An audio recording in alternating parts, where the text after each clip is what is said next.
bertepatan dengan tanggal 10 Muharram.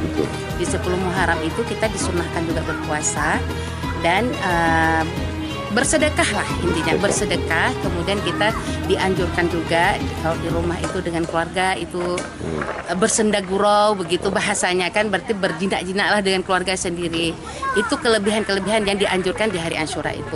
Nah, tentang pembuatan kanji ini, pembuatan bubur Asyura ini sebenarnya ini kan momennya kita sudah lewat sebenarnya.